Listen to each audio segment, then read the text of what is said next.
Alright, guys, so, last night we had a massive announcement that is still kind of ringing through today. Like, it's still kind of. The events are still kind of ringing through today. But I didn't talk about it last night because, obviously, with the tragic death of Jason David Frank, the Green Ranger, I decided to just leave that as the one video out of respect, because I felt like moving on to the next thing so suddenly would be in poor taste.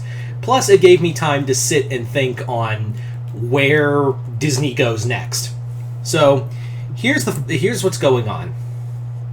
If most of you guys don't know already, for those who don't know, Bob Chapek, who had been running Disney essentially into the ground for 3 years, was fired. He didn't step down. It was revealed he got fired moments before they made this announcement.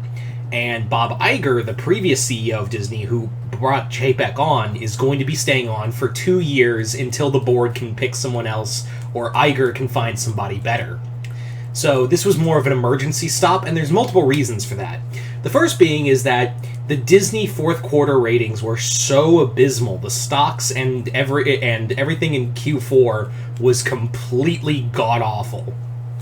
And I'm not a big stocks and bonds guy, but when I see like a major corporation and the line goes straight down to the bottom, even I know that's bad. Like, even I make the recollection that, hey, this is not good. This is in no way, shape, or form good for anybody.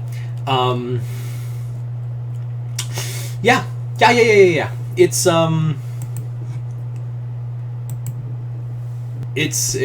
It's just not good for anyone in this situation.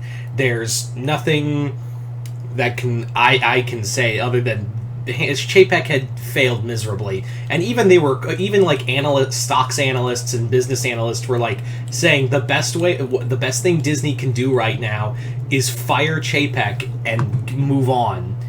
And yeah, this also comes right after the failure of Genie Plus, and not to mention that there was a letter that Chapek put out of essentially a mass layoff across Disney on a massive scale.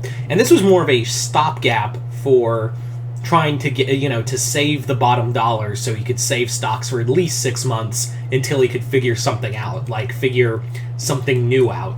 But no, they were like, no, we are past. The CEO board was like, we are past that, and Chapek had basically alienated both fans of Disney and regular park goers and other people, like the whole CEO and stars across the board. He basically, in the less than 3 years that Chapek had been around, he has literally almost killed Disney.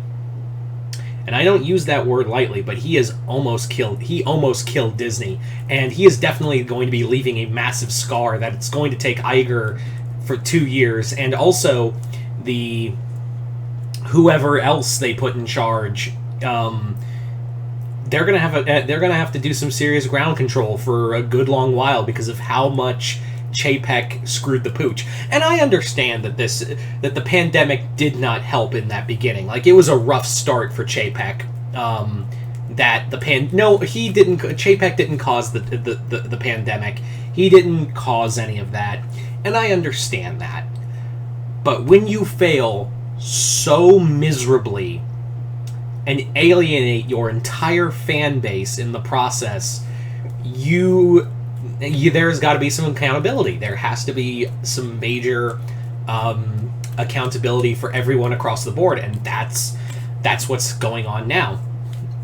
Now, let's talk about Iger real quick. Bob Iger obviously was a major impact on Disney after Eisner's, and Michael Eisner is a very controversial figure when it comes to Disney CEOs because he both helped and hindered Disney.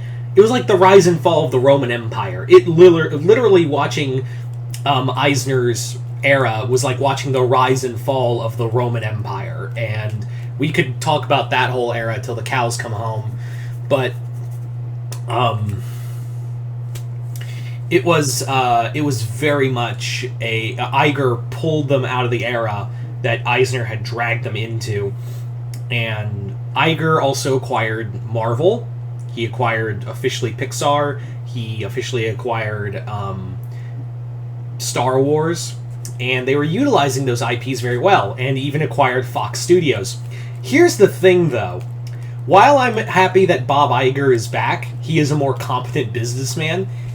He's also the guy who also had Chapek come in the first place. Let's not forget that he was the guy that that picked Bob Chapek to do this. He's the guy who chose him for this job.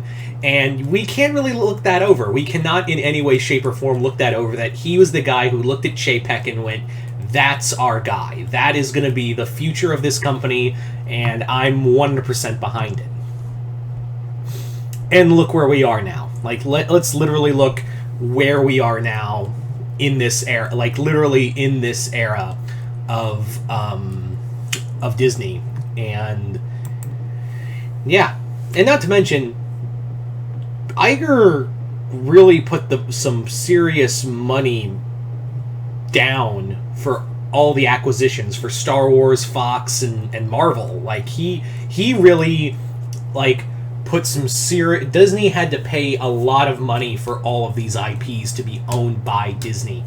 And, yeah, they aren't making a lot of these things aren't making the best returns. Like, they have talked about, like, they're really only utilizing Fox for X-Men and Fantastic Four properties, and also capitalizing on The Simpsons. But really, like, 20th century, but Fox Studios has tons of other IPs that Disney has. And, again, to be fair, they are planning on utilizing several of them. They've already utilized Prey, and that's probably going to be another cash cow for them. They're bringing in Alien and the Alien series, and they are going to be doing another Planet of the Apes movie, which those are all major properties. But the thing of it is that a lot of these movies and other properties that they have not been properly utilized. And I figured you would be cranking out the war chest a lot, Disney, for this to make your money back, because it would be really dumb if you just used the money to buy it just for Fantastic Four and X-Men, which I'm sure Fox was going to get rid of anyway. But then again, yeah. And Iger also has a tendency to do vanity projects. There are a lot of vanity... Does everyone remember the NBA experience? Does anyone remember the NBA experience at Downtown Disney, also known as Disney Springs? Oh, you don't? That's because it was only around for like a year and a half. And that was more of just because Bob Iger loves basketball. And that was really it. And that replaced Disney Quest, which Disney Quest was also, like, dated for what it was. But, yeah, replacing it with an NBA experience was like, huh. And then, yes, I know and also it was them trying to get more like Iger trying to get his foot in the door with the NBA and maybe even buy a team. But that didn't happen. So Iger has also spent a lot of money on the Disney on Disney that also led to the creation of Genie and all of that, so Chapek could furiously make money back. Iger got away with it because he managed to pick the right people for these projects, and he managed to get together these minds behind it, whereas Chapek was like, I am going to pinch every penny out of everyone as much as I can, and I won't stop until I do, even if that alienates everyone around me and I'm too fucking blind to realize it. So that was the catch-20. That's kind of where we're at. Now, as for what could be be done away with, Genie Plus is on the table. I don't know if Genie Plus is on the table. I would hope that they at least... I don't know if they would get rid of Genie Plus altogether, but I do think they should at least I don't think they will. I shouldn't say I don't think they should. I don't think they will get rid of Genie Plus. I think what they're going to do is a complete and total overhaul of Genie Plus and make it way more usable and less stressful. And they desperately need more maintenance of the park, because that's where the real money is in the parks. I do think that whoever Iger picks has to be someone in-house. Or, it worked out with Eisner of picking Outhouse last time. But I will say, if there is anyone I would personally pick for the next CEO of Disney, it'd probably be Josh D'Amaro, who is the head of the Parks and Resorts for Disney right now. He took Chapek's job and actually did it 10 times better than Chapek did. So I think he should be at least in the running for the next CEO. But anyway, I just thought I'd throw this out here. What do you guys think of all of this? What do you think the future of Disney holds? Do you think Iger can at least mitigate the damage Chapek did? Do you think the Disney brand is permanently damaged? There's a lot of interesting things to really talk about with this, so I'm very curious to see what you guys have to say about this. But anyway, just comment below, let me know. As always, if you haven't already, hit the link below, head over to my Patreon for exclusive content. And other than that, I'm Mr. Multiverse. I'll see you next time in the Multiverse.